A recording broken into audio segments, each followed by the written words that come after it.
Geek Myths, a novel about life, love, and the pursuit of sonic screwdrivers. Available in paperback and Kindle edition from Amazon. Scanning for audio.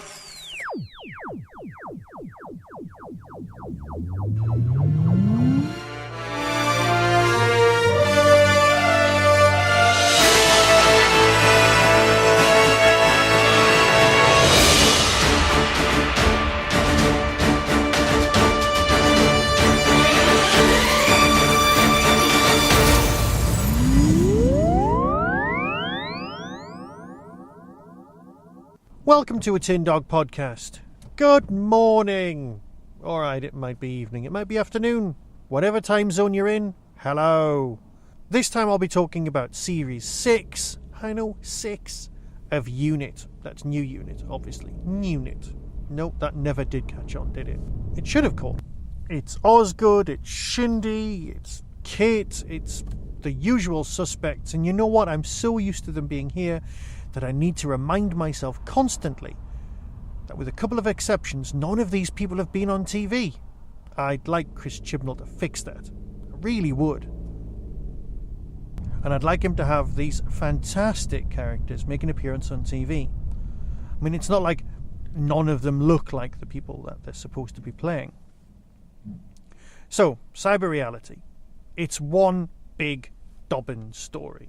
It's a fabulous piece of storytelling, and of course it's as well acted as always. The thing is, you've got your Cyberman story. And as always with Cybermen, there are two schools of thought.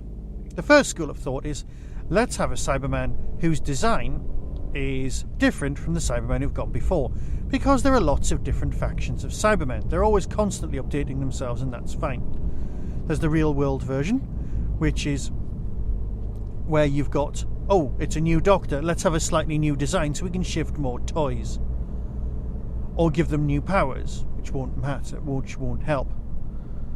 You've got your 10th planet, Cybermen, and then you've got different designs. Ideally, what they should be is different almost every time you see them.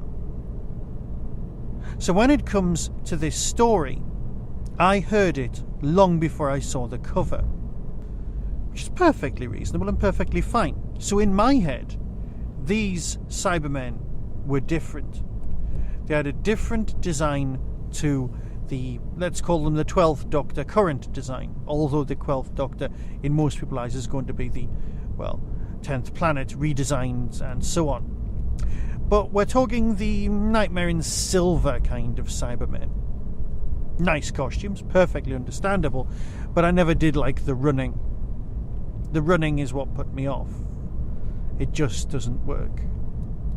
So, that is a perfectly understandable thing. You've got a certain design that's current and that's it. But these Cybermen, the Cybermen in this story, are from a parallel universe. Now, listening to the way that the stories are structured, the way that everything fits together, and some of the stuff that's implied, they come from a universe that has no Time Lords. Or if it does have Time Lords, it doesn't have interfering ones. Or that the Doctor is already dead. Now, the parallel Earth, you see, if you're going to be pedantic, our universe, our real universe, the one that we live in, the real life one, the one that we try to have nothing to do with, has existed without the Doctor, yes? Therefore, other universes must exist without the Doctor. But certain events, like Scaroth, or the creation of life and stuff like that, they either could or couldn't have happened in this other world. Anyway, these Cybermen have managed to dominate a massive proportion of their universe. I'm guessing that either the rest of it's being dominated by the Daleks, or the Daleks don't exist. And the reason that the Daleks don't exist is because the Doctor didn't exist and the Time Lords didn't exist in order to get them off Skaro in the first place. There is an argument that states that if the Time Lords didn't exist, the Daleks would never have come into being. They would never have left Skaro. All they would have done was fight the Thals because their head scientist tells everyone that there's no life on other planets and they just believe him. The Daleks go on and they never look beyond the sky. They eventually evolve and die out, and that's the end of things. But because they've met the Doctor and they know about life on other worlds, then they head out into the sky. So without Time Lords, there's no Daleks. Without the Daleks, there's no major threats. And the Cybermen have got a clean plate and can take out the universe. Yeah? You with me? So, these are alternative universe Cybermen. In my head, they looked more like the Flood Cybermen, or perhaps a bit more like, say, the 1970s ones. They admittedly had handles on the side of the head, and that was fine. So, that was my imagination. And as always, the pictures are so much better in your own head. But once I'd seen the cover and discovered that they were a variant on the Capaldi ones, and then the Master turns up, that's the pre-Capaldi Master, that's the pre-Missy one, it's the War Master, which means meeting certain members of UNIT is going to be much more complicated. So did the Master get his designs for the Cybermen from here? From this storyline, from this alternative universe? That makes much more sense. You see, this is the sort of thing that as Doctor Who fans we want to milk, we want to go on about, we want to discuss. Does it matter to anyone else? Absolutely not. Because I should be discussing narrative structure. I should be discussing the way that the characters interplay, the development, the story arcs, the way that people come to the fore, the way that some people aren't used in other stories, the way that everything is working together in unison to produce one massively brilliant payoff, the way that Derek Jacobi's character is so well realised, and his glorious performances. But what am I doing? I'm talking about the design choices made by a disc. And you know what? The chances are, if you're creating a brand new series of UNIT or Doctor Who or anything like that, you're going to use what's around and what Cardiff tell you can and can't use. These are your current Cybermen, this is your story, there's your pictures, off you go, be happy. That's all it'll be.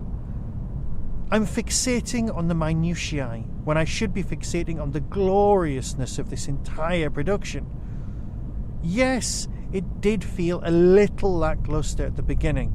The whole virtual reality thing and the Auctioneers. Now, I know that the Auctioneers are an entity in their own right. I was hoping, beyond hope, that there were going to be some sort of Yvonne Harkness-based organisation created by Torchwood in order to flog all the gear in order to make Torchwood great again, or something like that. But you know what? That's a completely different storyline.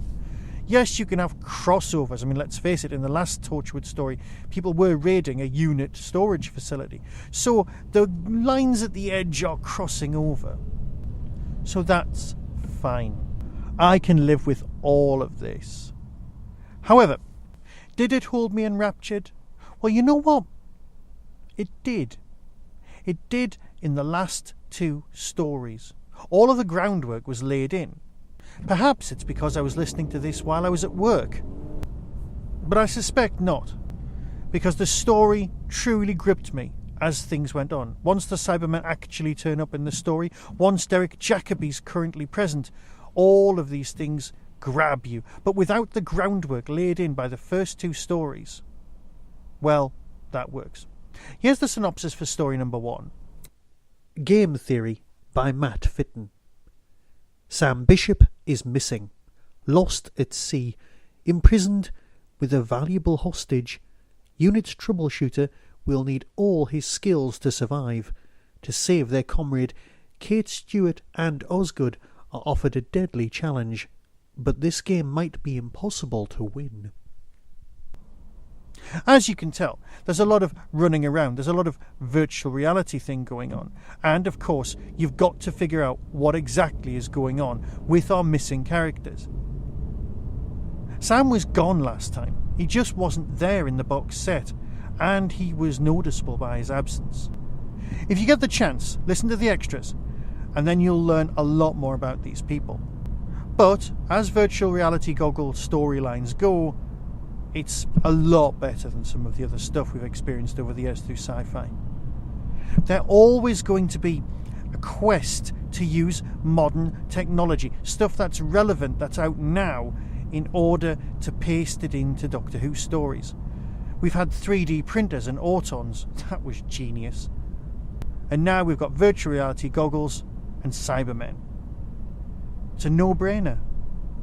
These Cybermen have a completely different modus operandi. There's a glorious scene halfway through the storyline where they're discussing what weapons they can use against the Cybermen. And it is truly ridiculous.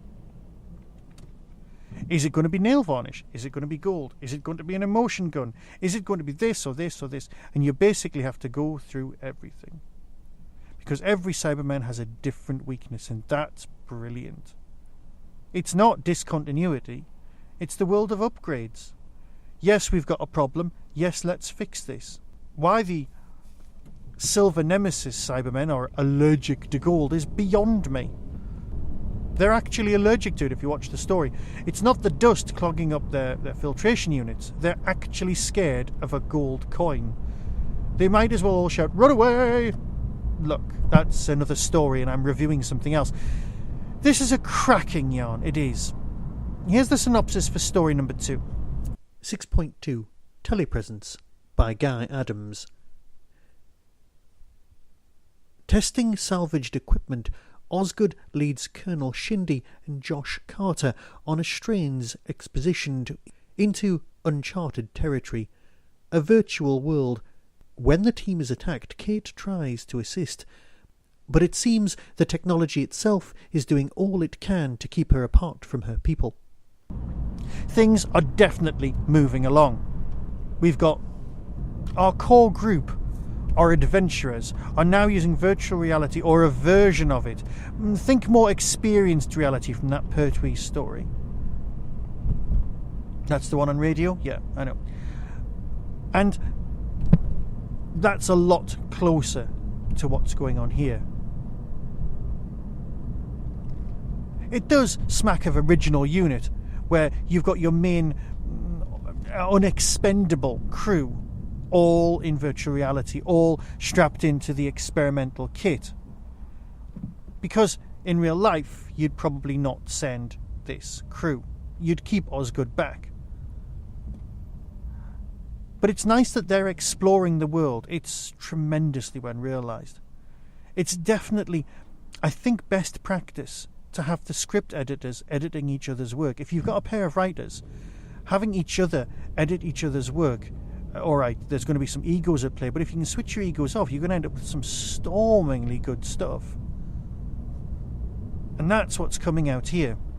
Story 3, we've actually got the Cybermen turning up. And of course, as with most 3 parts, the third part is either the make or break point of the story. Let's face it, there are certain people out there who refer to part 3 as the padding, because most things have got beginnings, middles and ends. Well, with these we've got beginnings and middles of ends, and within each disc, with each folder, you've got beginnings, middles and ends for each narrative. So with story 3, you've got the Cybermen finally making an impact. Here's the synopsis for that. 6.3 Code Silver by Guy Adams. The Cybermen are coming across the barriers between universes, conquering all before them, conquering and converting. As her troops fight a relentless enemy, Kate battles to lock down the threat. But how long can UNIT resist? So once the Cybermen are actually there, everything is ramped up. And they're great Cybermen. Nick Briggs is pulling off a brilliant performance, because of course they've got to be emotionless. But the reality of an emotionless performance is appalling. So he's got to come up with something. And as if you listen to the extras, you can clearly hear that there are touches of the 10th planet, there are touches of the Earthshock Cybermen, there's touches of all sorts going on.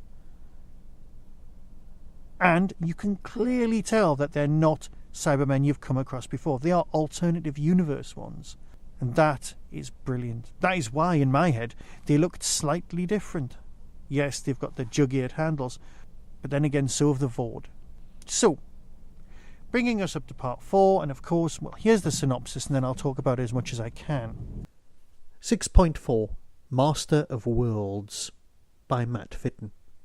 The Cybermen are close to victory, a world under cyber control, a new paradigm to expand the cyber race. Fresh from the Time War, the Master arrives at the hour of Earth's greatest need, but he really doesn't care. With part 4, of course, you've got the narrative conclusion. You've got to reset all your pieces, and you've got to get us back to where we're supposed to be. And we've also got to provide us with some storylines. Well, we've got to defeat the baddies, haven't we? That's the nature of narrative. Real life, however, is totally different. But on narrative, you've got to defeat the baddies. It's what we've signed up for. It's what we've paid out our cash for. And to do that, you're going to need help. The new scientific advisor for UNIT, the Master. Derek Jacobi's brilliant. He always is. And he seems to be utterly relishing his time playing the Master. I'm so glad he's come back. He'll be back to take on River Song at some point. This is great, because I was terrified we were just going to get the 2 box sets, couldn't afford them anymore, and that was it. Done. I'm gutted we're not going to get any more John Hurt. But you know what? Not as gutted as people in real life who knew him. So let's be grateful for this, because we have got an utterly evil Master here. Because like Leela says, you just can't read this one. He's just too dark. He's just too evil. And he's just so full of the joys of life. Seriously, just listen to the performances. It's a masterclass, no pun intended, for anyone listening. But luckily the rest of the cast are aware of this. So they're just turning up and learning, letting everything soak in. So with that, I'll play you the trailer and let you decide for yourself how good this is, because as far as I'm concerned, it's storming. So until next time, be seeing you. Coming soon from Big Finish Productions. Unit. Cyber reality. Virtual reality goggles. Very good. I am the overseer of this facility. You're in my house. It's following us inside. Faster! Keep climbing! I bet she's gonna run out of stairs. Oh, my head is... Hold on, Sam. I'll give you something for the pain. Connection re-established. It's a bridge. A bridge? To where? Another universe. My head! Filling my head! So many thoughts, so much... You know you were wishing you could have brought your equipment, Osgood. Yes. All right now, I'm wishing I could have brought a gun. Stop them! You've got to stop them! They're forming a link! They're letting them in! They're bringing them here! There's something coming through the portal. I can only see their outlines, but they're marching this way. Fire!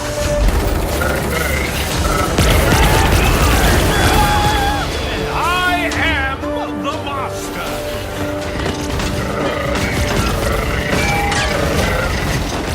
The Master. Put down the gun, Kate. Your father could never shoot me in cold blood, and neither could you.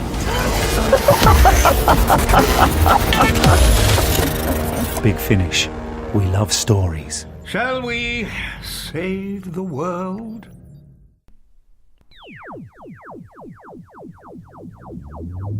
That was the Doctor Who Tin Dog Podcast, available on iTunes, YouTube, Twitter, RSS, Vimeo, and across the internet. Doctor Who and its associated properties are all copyright and trademark of the BBC. No infringement is intended. Why not become a supporter by visiting patreon.com/tindog. Contact the show on tin-dog@hotmail.co.uk. The Tin Dog Podcast is a founder member of the Doctor Who Podcast Alliance.